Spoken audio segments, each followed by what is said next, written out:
It really wasn't that difficult.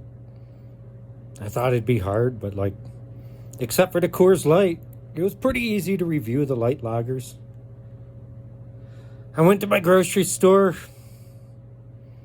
and I thought I was just going to buy a little 6-pack of Bud Light and make a funny video, but when I got there, holy shit. 18 packs for three. Well, they were $9 each if you agreed to buy three. $27, three 18 packs, which is an incredible value. Even light beer has 3 times the calories of beef for the same amount of dollars at those prices. That's incredible. So I really can't be upset about diversity. I'm being run out of my grocery store by these prices, and the macro lagers is the only thing that's really keeping up with my paycheck. And I make pretty good beer. I like my beer. I drink my beer. And I go out of my way to buy great beer by people that make beer using ingredients or styles or whatever that's not worth me doing myself.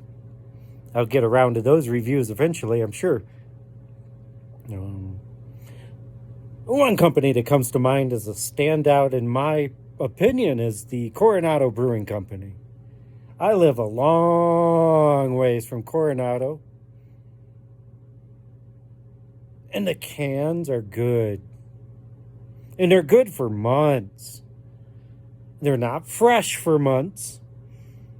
I got that weekend vibes within 2 weeks of it being stamped on the bottom of the can, and it was awesome. But even 3 weeks old, there is no oxidation and there's no off-putting characteristics. I love that Coronado Brewing Company. The Palm something or another does not age as well. So that's when I look at the bottom of the can and make a decision if I want to buy it or not. But that weekend vibes, it ages well. It's never oxidized.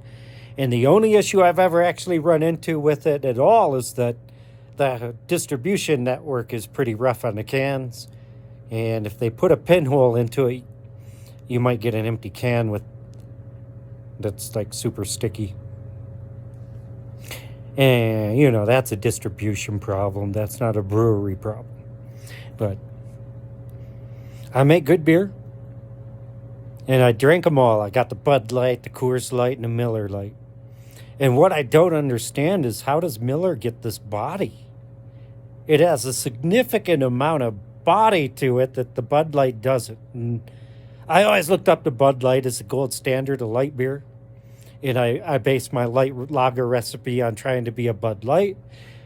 Miller Lite just flat out kicked my ass. The flavor's good. The hops are not at all like mine. I'm kicking their ass on hops. But as a overall light lager experience, I don't even need to make this beer anymore. I need to wait for the 3 18 packs for $9 each sale and just buy Miller Lite.